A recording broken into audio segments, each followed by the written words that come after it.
জুলাই গণ অভ্যুত্থানে সম্মুখ সারির যোদ্ধা শরীফ ওসমান বিন হাদি ভাইয়ের হত্যাকাণ্ডের ঘটনায় ন্যায় বিচার নিশ্চিতকরণে বদ্ধপরিকর। আপনারা জানেন এর প্রকৃত ঘটনা উদ্ঘাটনে পুলিশ, বিজিবি, র্যাব ও অন্যান্য গোয়েন্দা সংস্থা নিবিড় এবং সমন্বিতভাবে কাজ করে যাচ্ছে। এই হত্যাকাণ্ডের তদন্তে যথেষ্ট অগ্রগতি সাধিত হয়েছে। তদন্তের স্বার্থে এবং প্রকৃত অপরাধীদের এবং মদতকারীদের শনাক্তের জন্য এখনই সব কিছু প্রকাশ করা যাচ্ছে না। তদন্তের স্বার্থে যে অংশটুকু জনসমক্ষে প্রকাশ করা সম্ভব তা আপনাদের সামনে তুলে ধরেছি এবং এই বিষয়ে ডিটেল কিন্তু ডিবি আজকে আপনাদের জানিয়েছে। ডিবি মামলা চলাকালীন এ যাবৎ 11 জনকে গ্রেপ্তার করা হয়েছে। এই হত্যাকাণ্ডের পিছনে কারা জড়িত রয়েছে তা উদ্ঘাটনের জন্য আইন শৃঙ্খলা বাহিনী জোর প্রচেষ্টা অব্যাহত রয়েছে।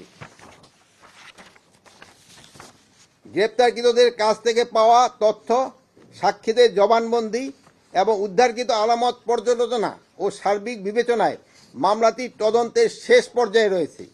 আগামী 10 দিনের মধ্যে 7ই জানুয়ারি 2026 এই মামলায় চার্জশিট দেওয়া সম্ভব হবে বলে আশা করছি।